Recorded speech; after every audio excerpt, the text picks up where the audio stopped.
Okay, we got a question from an anonymous poster on the youth parent soccer life, and the question is, how do I help my daughter, I believe it's daughter, with college aspirations, train during break, right? So what are some things that we can do as parent, daughter, or family that will help them grow during their time off from soccer? And you said that you brought them to a strength coach, and that was helpful. But I think a lot of parents don't realize how much they can influence their son or daughter's play on and off the field, right? So we're highly social. Think about, your kids will copy what you say, they'll copy what you do, but I think more often they'll copy what you do. And for that reason, there's a principle I talk about, right? This monkey see, monkey do principle. And there are two tools that are super important. The first is an RMT rope, right? So this is a version of a jump rope. And the second tool is a ball.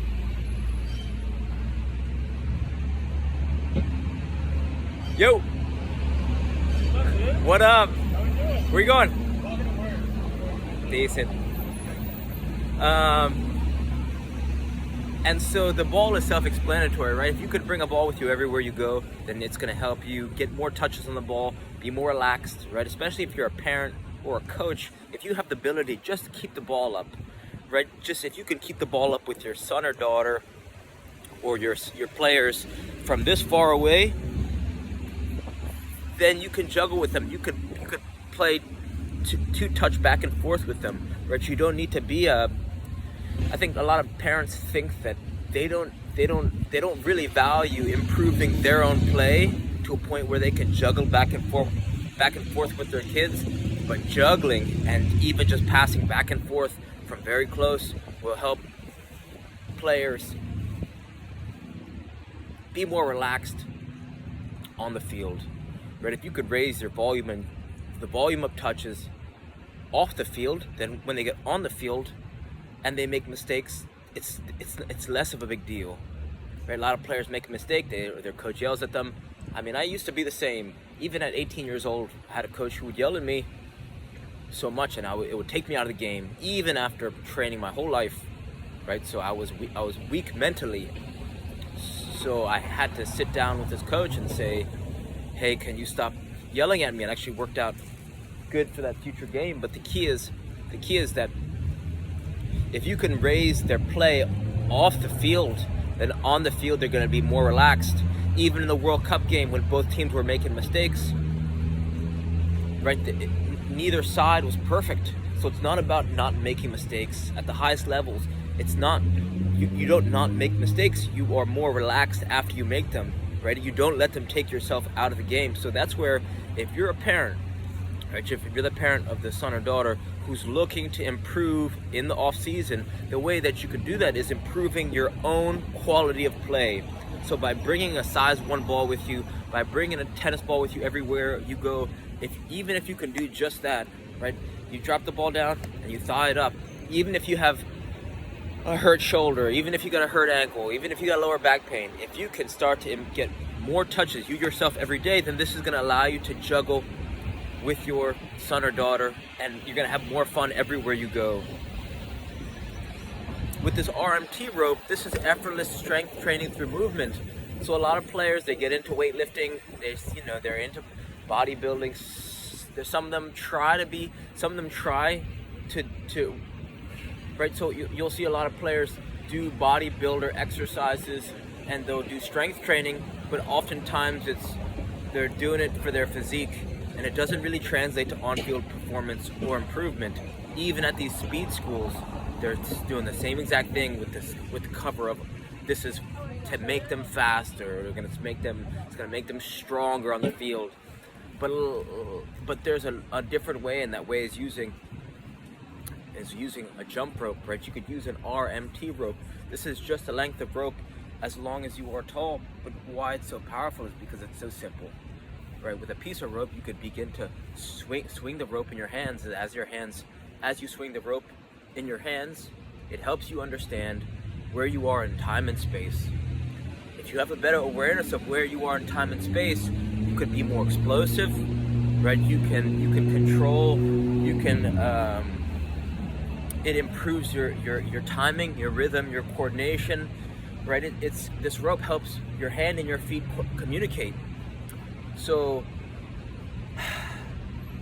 it's like I'm 10 years after I've been playing college soccer, right? I'm almost 10 years from graduating, playing D1 college soccer, and I'm a better player now than I ever was before, because I'm not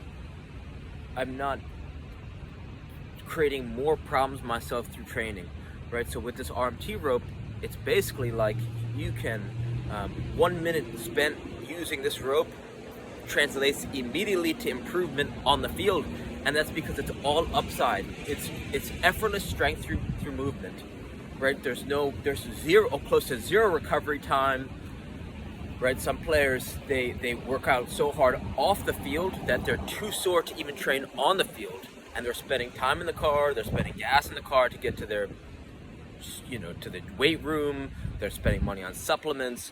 Yet when as a parent, you could swing this rope around, and as you swing the rope around, you start to show your son or daughter that by swinging this rope around, you value this activity. And so what that means is that without words, you're going to start to influence your son or daughter's quality of movement, right? If you can help them move more effectively on the field, they're going to be more dangerous. So that's important, because if they can be more dangerous on the field, if they can be stronger through movement, they're going to prevent injuries. You're going to increase their warm-up routine by having them learn how to use new tools. It's going to make scouts and it's going to make coaches take notice of them. So, right, each profession has its set of tools. If you think, carpenter has a chisel and a hammer and a saw. Bartender has a wine key and right, a bartender has a wine key, maybe a shaker and a jigger or a bottle opener. As someone who's been thinking about soccer training for 27 plus years, just looking to effortlessly raise the quality of your training, this is an essential tool, because it costs less than $10. It's portable, it's cheap, and it's lightweight, right? So you need nothing to use it except for yourself. Even if you're wheelchair bound, you can still swing it, right? Move it through different ranges of motion, different finger placements, eyes closed, shoulders, right? Get the shoulders engaged, right? Even if you only have one arm, you can still swing it. Breathe, move your torso, right? So it's powerful, man. And then the second thing is a size 1 ball. If you can bring the size 1 ball with you everywhere you go, then this is going to show your son or daughter that they can also do this too. So you want to increase the quality of your own movement and increase the touches of on your own person, so that by osmosis or assimilation, like, you show them that this is a behavior that's acceptable as a family, and then they might catch on, right? Worst case, it's so just by investing in the size 1 ball, if they start to use the size 1 ball, they're going to get a competitive advantage, right? So as a parent, you got to learn this.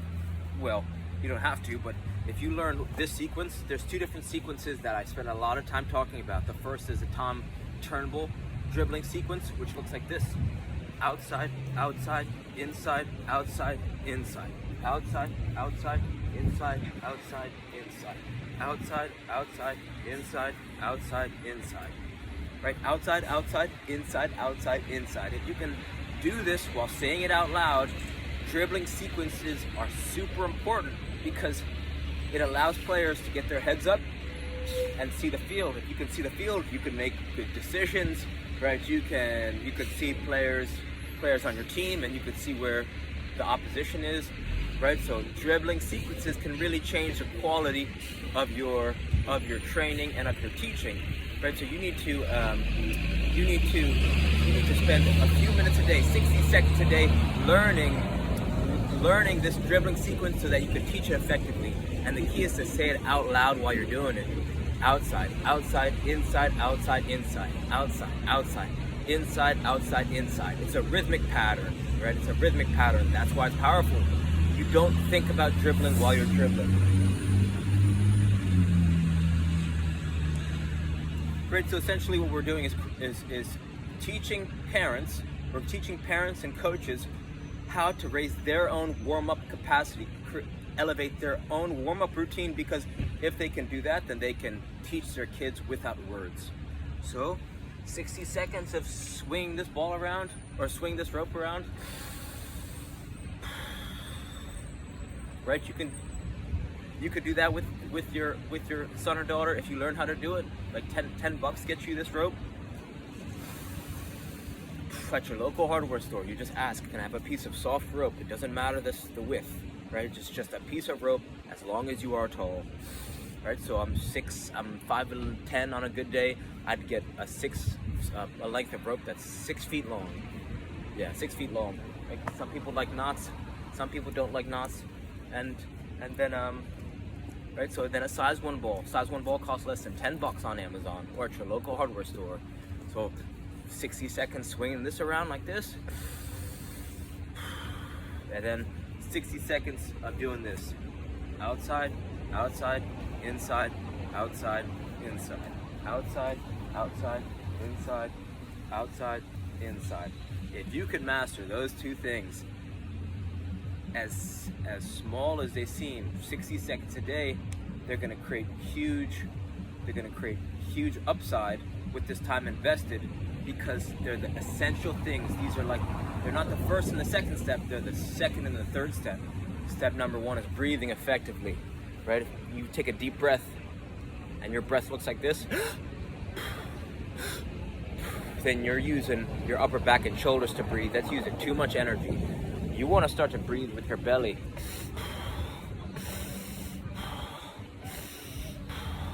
Right, breathing with your belly will allow you to use less energy, which means you'll have more energy to do all the functions that don't require. Right, if you spend all your energy with your upper back and shoulders breathing, you're gonna limit you're gonna limit your usage when you're on the field. Right, think about how many breaths you take in a 90-minute game. If you can't teach yourself how to breathe, then you won't be able to teach your son or daughter how to breathe effectively. So that's step 1, right? Learn how to breathe. Step 2, learn how to move effectively with that RMT rope.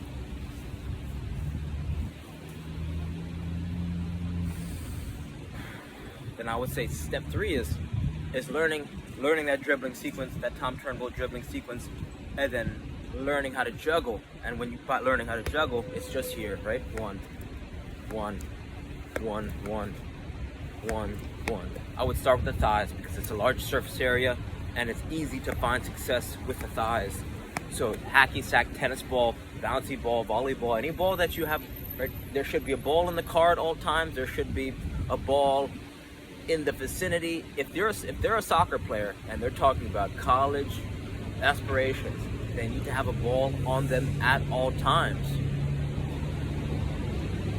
right? If you don't have a ball on you at all times, then you can't get touches. If you can't get touches, then you're not growing yourself forward. So using different size balls, juggling and dribbling all the time with them, right? So that's where I would start. Reach out with any questions. Hopefully this helps. All right, thank you.